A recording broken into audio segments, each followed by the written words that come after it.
Hi guys, it's miacaven. Welcome back to my channel, and today we're talking about something that you guys heavily requested on both my Instagram and Twitter, and that is the power of manifestation. Manifestation is something that's become really mainstream in the past 6 months, and although that's something everyone who knew about it beforehand wanted because it's such a crazy real thing, it's been heavily watered down in terms of where it's from and what it actually is and how to actually do it. The thing is, TikTok has made manifestation something that seems way too easy. The real truth is that manifestation is easy, but it's not writing something down 3 times and then burning it or putting it under your pillow and forgetting about it. You can do that, but once you've got the real steps in place.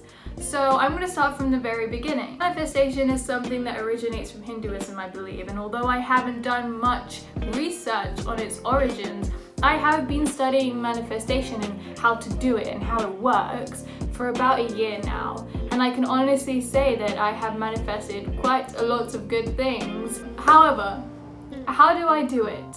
And why is it important to know its origins? It's important to know its origins because it's important that we don't take, but more so appreciate and learn from it. But it's still important that we appreciate it in the right light. So watering it down, in my eyes and many other people's eyes, is quite disrespectful. How does it really work then? There's only a few steps and they're pretty easy, but it can be hard because it's a skill that we have to learn. I've always been a dreamer. I've always been, visualizing and imagining things that aren't really happening or haven't happened yet.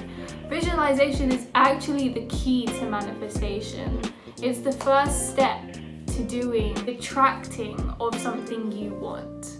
Visualization, however, has to be paired with something else. So the visualization aspect of manifestation has to be paired with emotions, feeling.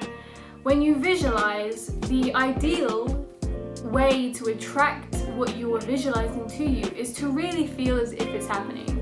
For example, I did this with me and Timothy the first and second time. Although I knew it was very much possible, when I got there it seemed like things wouldn't happen for me because all the wristbands were gone and there was already 300 people there. There was no way I was gonna get barricade or get in, let alone that.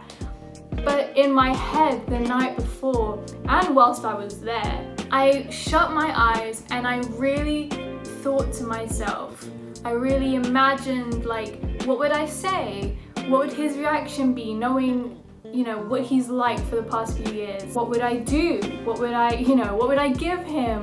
And most importantly, how would I feel? Would I feel grateful? Would I feel excited or happy or overwhelmed even? So I did this for both times and it worked both times, and I'm going to see him in theatre soon, so who knows, maybe it will happen again. We went through visualization and feeling the emotions, but there is also a few other tips that I believe personally help me a lot more when it comes down to manifesting. First thing, do it when you are in a subconscious state, the dream state, which is right when you wake up or right when you fall asleep.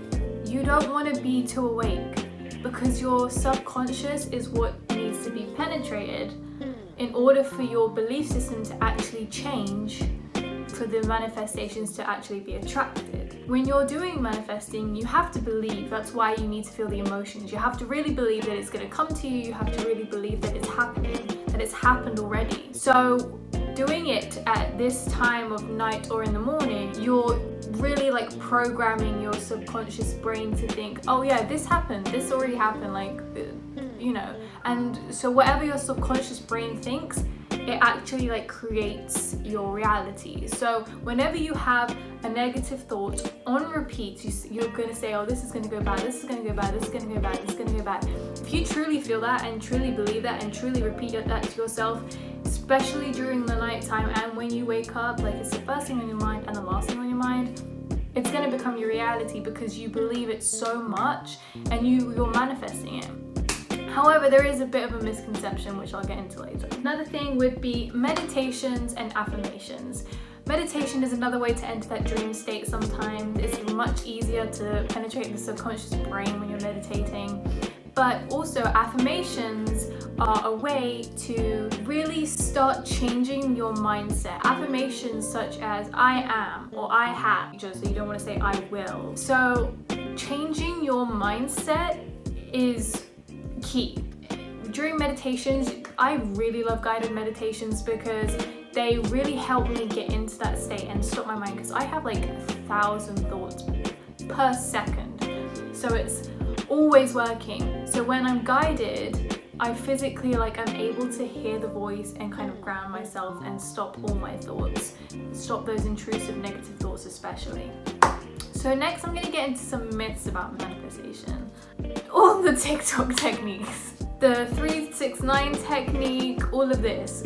Here's the thing, it can work, but it can only work if you follow those previous steps, if you believe, if you feel, if you visualize. And if you struggle with visualizing, because I know some people do, at least be able to feel the emotions. You're a human being, it's totally possible.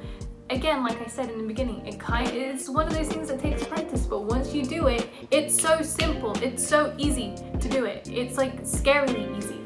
So when you see something on TikTok, don't take it for like the Bible, okay? We're not gonna do that.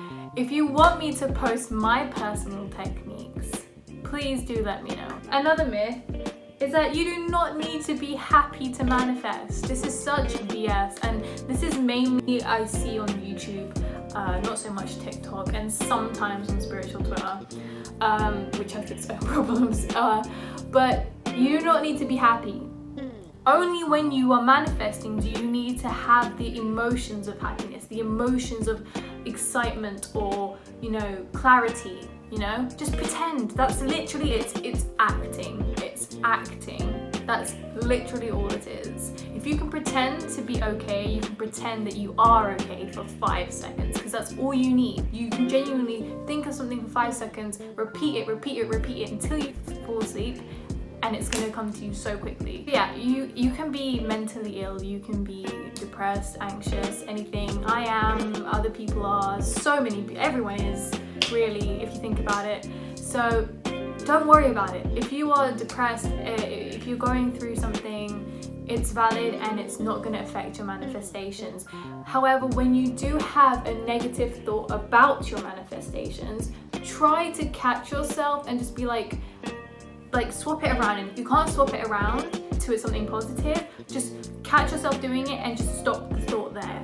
Just try and block it, right? So just start to distract yourself, do something else to really get rid of those intrusive thoughts about your manifestation. Whilst you're here, please make sure you like and subscribe, because I will be posting a lot more videos like this since you guys really wanted it.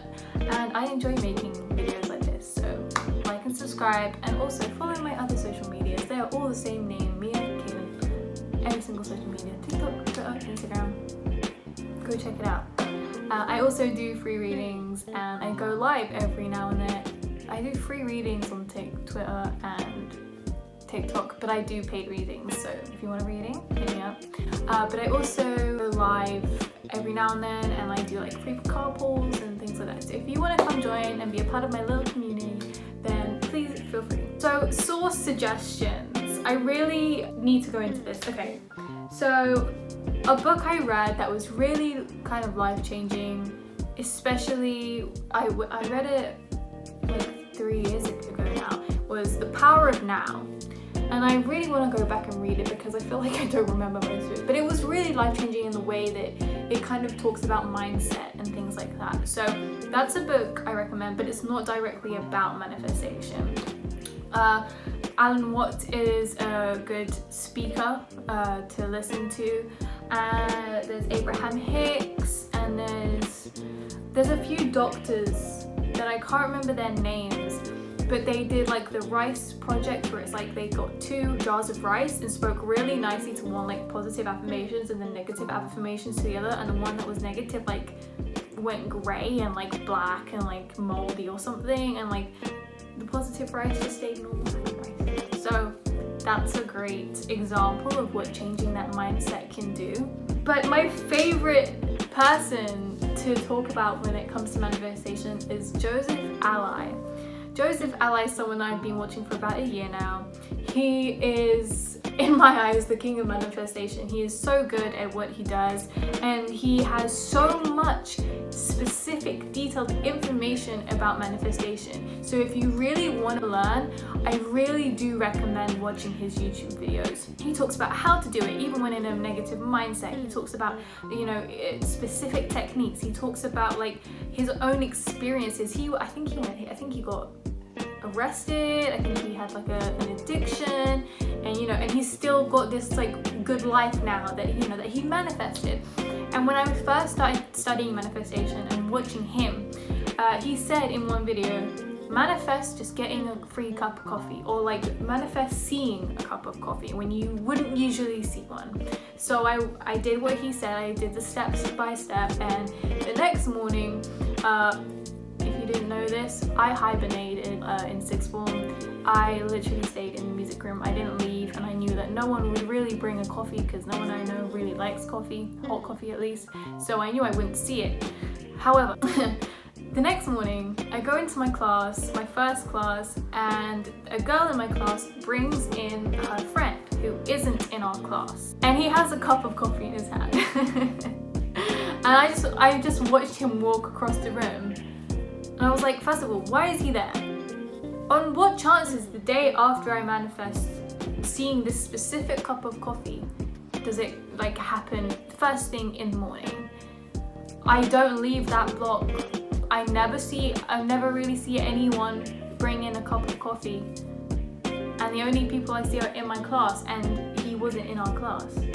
I was shook. It worked, and I told him, and he reached out, and it was really nice, and he's so cool and genuinely so helpful with manifesting tips. So I really recommend his YouTube channel. Another myth that I wanted to go through, letting go. Here's the thing. There are a lot of misconceptions about this. You do not need to never think about it again. If it's a desire, you're going to want to think about it. And I saw this guy on TikTok, and I know I've said don't treat it like gospel, but here's the thing. He has studied manifestation for years, and he said you need to think about it. You need to have that want, that desire within you, because otherwise you're not feeling the emotions that manifest it to you. How are you supposed to do that? However, what you're supposed to do is not think about it all the time, and definitely try to kick away those doubtful thoughts about the manifestation. The second you cut off those intrusive negative thoughts about it, and the second you just go about your day, think about it every now and then. If it comes to you, let it happen, but not, you know, sitting and just really deeping it and like really thinking about it and holding on to it like, where is it? If you're not doing that, you're fine. You can think about it, you can manifest it every night, you can do whatever. But the letting go isn't saying goodbye and forgetting about it completely. It's just allowing your mind to be positive about it and consistent about it, whilst also just acting on your normal day. It's such a misconception, and I feel like people just want to like chug that out there and just be like, forget about it, don't do this, but it's not true. Because I know how obsessive it can get to like really want something and really think about it all the time. But it's really important that we just go about our day. And go about your day as if it's already happened. That's another really good technique. Just going about your day, like literally tell people it's happened. Or people you trust, you know, keeping it to yourself, keeping yourself protected, keeping those energies good, and it will be fine. If you know any more sources, if you know more about its origins, I'm going to go do my more research on it, but if you know any more sources that are really good for manifestation, please feel free to comment them down below. I hope you guys enjoyed this video. I will definitely be speaking about it a lot more, and next week, hopefully I will have it edited by then, I have a really awesome video coming. It's a collaboration with someone very important to me. She's awesome, and it's actually going to be my first video on astrology. which is also something I'm bringing to this channel because I'm starting to study it a bit more than normal. So I hope you guys enjoyed this video. Please make sure you like, subscribe, and I hope to see you soon.